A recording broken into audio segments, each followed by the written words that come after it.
Hey guys, welcome back to the channel, and today I have a quick unboxing slash comparison to my newest, I shouldn't say my newest, I actually got this for my wife to get her off of the Samsung Galaxy Watch, which she's been happy with the battery. So here we have another PlayBetter box, so let's open it up, hopefully cutting off my fingers and see what we have.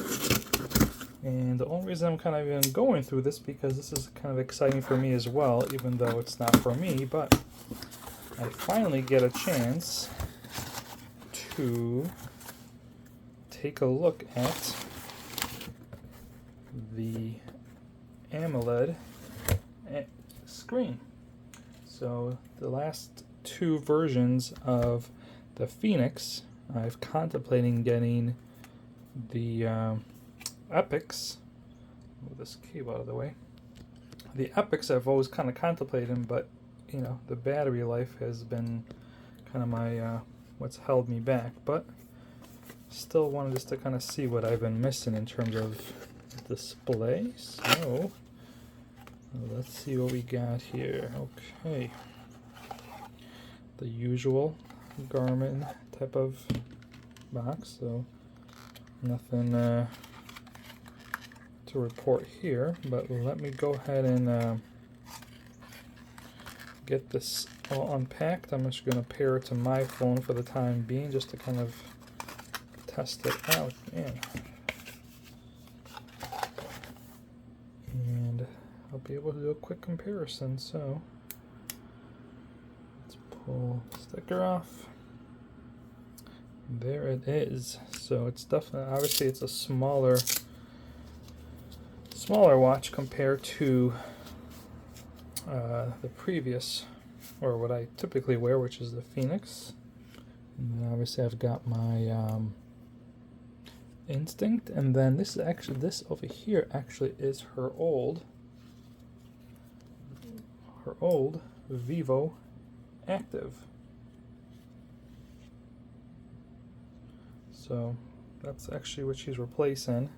She had the Vivo Active, switched to the Samsung Galaxy Watch because she wanted a nicer display, but the battery life has been lacking. So here we are. Alright, well, let me get this paired up with my phone and we'll see what we got here. Just first kind of see what it looks like. Oh yeah, definitely. Yeah, this is quite a nice display. I can see kind of why people like the epix. You know, I can definitely see this display looking very appealing here compared to, you know, although honestly, I mean, I don't know if I'll be sold, but let me get this paired up and take a look to see what the user experience is like. Okay, and we're back. So gonna get this paired with my phone. And one thing I noticed, or people noticed, but Garmin did kind of switch their app around, which is a little annoying because usually you got the little you know, option to pick the kind of the more menu, but now it's down here, so I'm getting used to that. But let's go to devices, add device. There we go. Connect it. Allow. And let's get this set up. Pair. Just want to see some of my data in here to see what that looks like.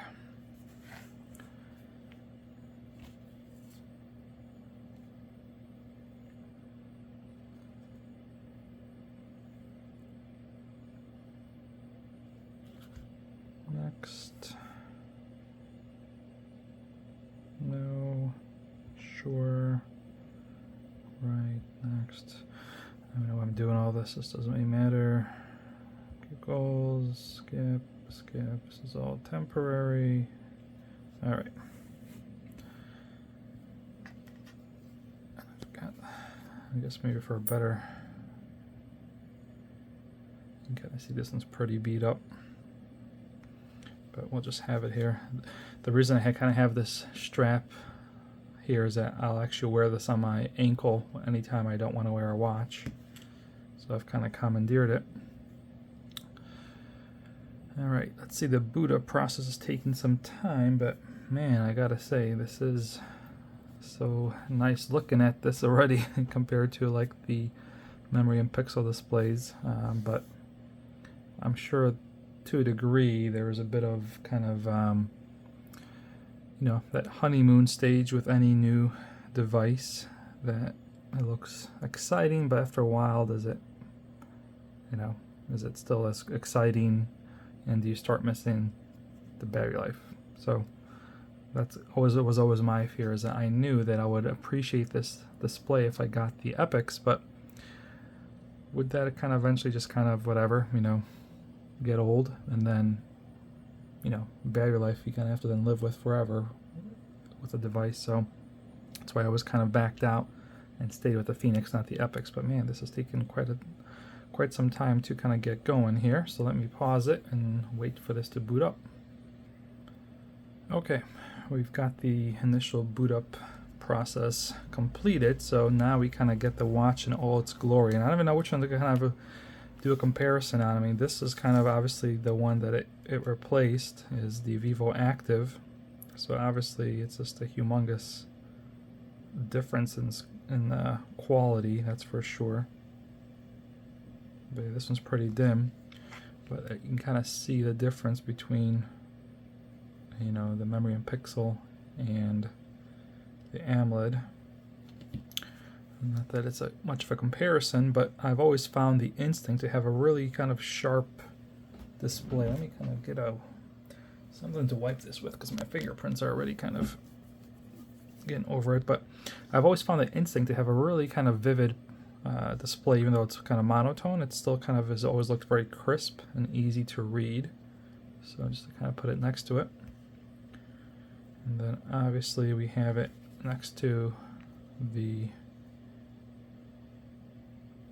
Fenix. So let's see what we got here, how comparable it is.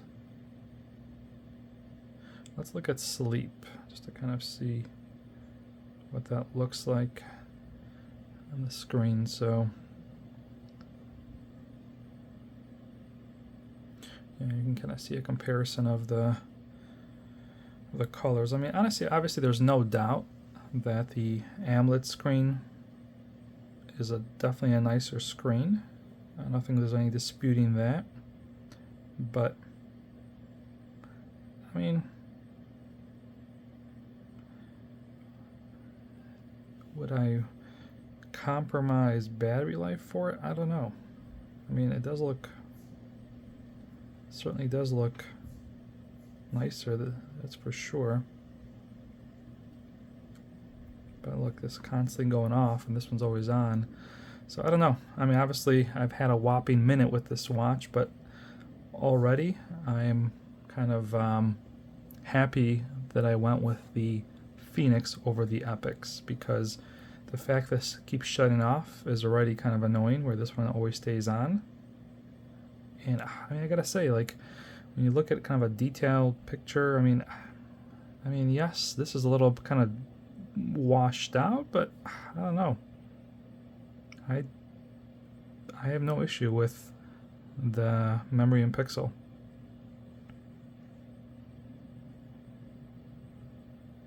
You know, obviously it doesn't have like the pop and the vibrance, but I gotta say, you know,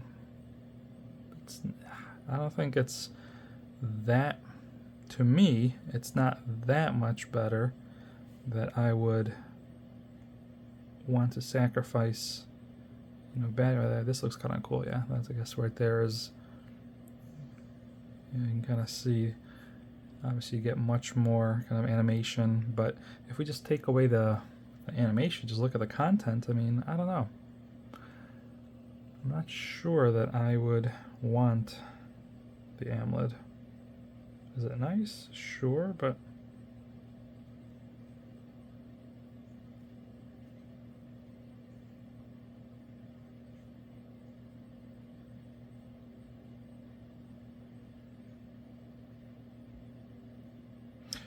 so yeah, that's just a kind of quick comparison. So overall, again, obviously it's a small sample size, but I gotta say, I'm happy with the memory and pixel. I'm not sure I would want to trade the memory and pixel for the AMOLED screen, considering the loss in battery. Does it look nice? Absolutely. It's a very nice looking screen. I mean, just like reminds me of my Samsung phones. But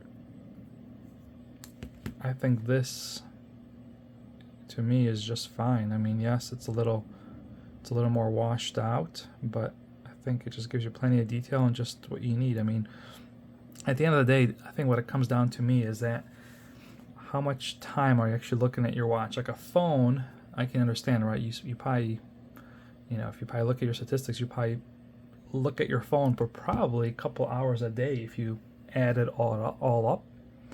Where the watch, I don't know. I think we're talking about minutes here. I don't think if you add up all the times you look at it, how much time that is. So I don't know if that's why I think for me it's not as critical. But yeah, that's it for this one. This was just more of a quick unboxing, initial impression of the AMOLED screen, and I'm glad I did it because it erased any doubt I had that whether I should have gotten the epix, because like I said, on the previous generation and this new Pro generation, I kind of sat there and spent some time kind of debating which way to go. It was a tough choice, but in the end I went with the memory and pixel, and I'm happy with my choice. So anyway, just that's it for this one. Thanks for tuning in, and I will always see you in the next one. And as always, please check out my links below. PlayBetter did offer me a discount to test this watch out, so I'm always appreciative of that. So I want to make sure that I give them the shout out they deserve. So check them out as well. The pricing wise, I think Garmin watches are pretty much tend to be kind of controlled what they could sell them for, but free shipping, 60 days to return, and no sales tax. So that definitely saves some money there as well. So anyway, have a good rest of your day, and thanks for tuning in.